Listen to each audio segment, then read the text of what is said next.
Simone here, and welcome to a very brief tutorial on how we can use Google Meet during for the purposes of remote teaching. So myself and our colleague from physiotherapy, Takwin Yu, we're going to take you through a very brief tutorial on how you can use this particular platform to present a lecture, because currently we can have up to about 250 students in this particular room. And we've used screen recording software that is compatible with the MacBook. So if you do want to record your session, you can use QuickTime.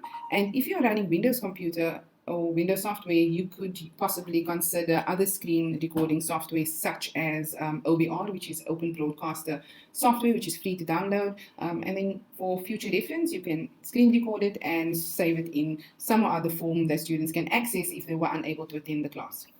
So this particular space, what we need you to do is you go into your emails, and in your Google applications, those 9 little dots in your Google apps, you click on that and you scroll down until you see a little video camera that says Meet.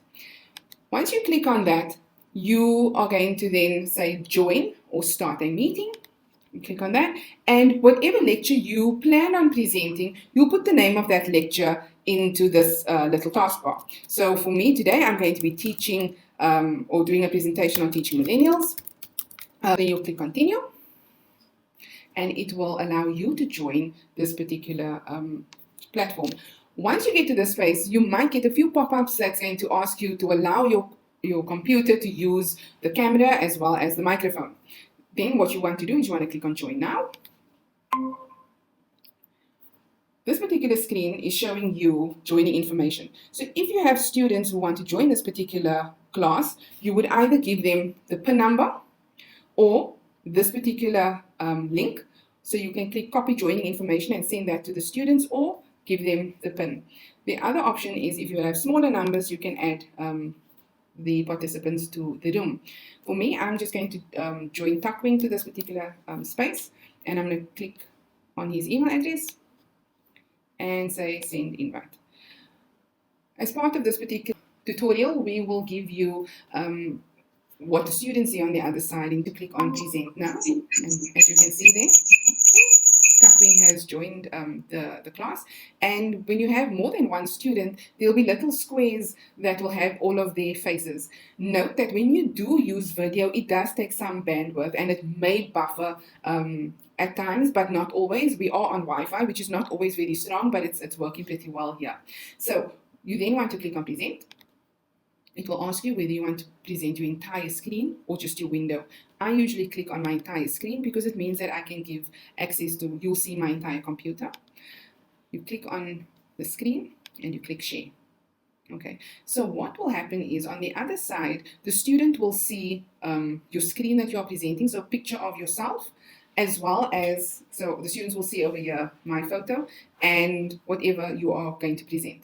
So my recommendation is that you keep your PowerPoint presentation ready, because that is what students are going to see.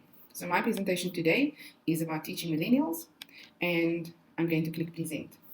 When you are in this presentation mode, it is advisable for you to click on this little pen icon, and you either want to click on pen or laser pointer, because this will allow the students to get a very clear indication of where on the slide you are speaking.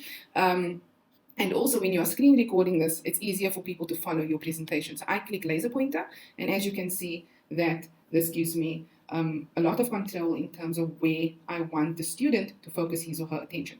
So what you want to do is you want to go through your presentation, and the students will see your face as well as this presentation that you are providing. Okay. Once you are done with that presentation, you can stop it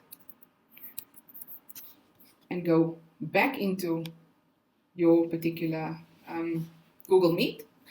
And whilst you are presenting, you also want to encourage your students to ask you questions. So in this space, there is this little icon that looks very much like the comments icon. This is where students can have conversations with you. It's the chat function.